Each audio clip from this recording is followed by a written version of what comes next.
court costs in North Carolina are rising, and they've been rising for at least the past 20 years at a rate that far surpasses inflation. There's the appointment of counsel fee, $60 to get a public defender. The application basically for that is $60. If you can't pay your court costs at the time of your sentencing and you want to pay an installment, there's a $20 installment fee. There's fees for supervised probation. There's fees for pulling a record check. There's fees if you're required to do community service. There are fees for public defender services.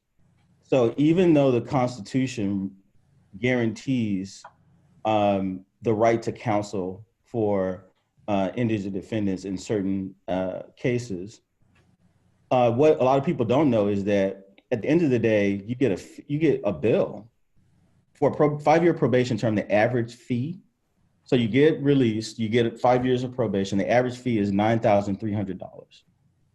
So, and if you think about people coming out of the system, they don't make much money to begin with. So imagine trying to pay back $9,300, and you get that bill up front. So you get out, you get probation, and they're like, okay, here's a bill.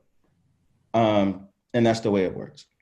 I mean, part of the issue with fees is now judges in North Carolina are reluctant to waive them because the number of fees and fines that they're waiving is being published in a report, and that was mandated by the General Assembly.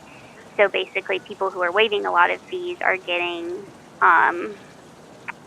publicly called out. So fees, like I said, are meant to, it's basically like a regressive tax, right? So they're meant to provide revenue to fund the criminal justice system. That's what they're for. Those who use the criminal justice system, meaning criminal defendants, should they bear the brunt of paying the costs associated with it, even though we know that very often people who are criminal defendants are also low income. And so, some people will say, well, they've committed a crime and so they should help fund the bailiff and the judge and the lawyers and the courtroom, keeping the lights on. And others say that these are systems that we need to have functioning regardless, and so the entire tax base and the entire state needs to share in these costs.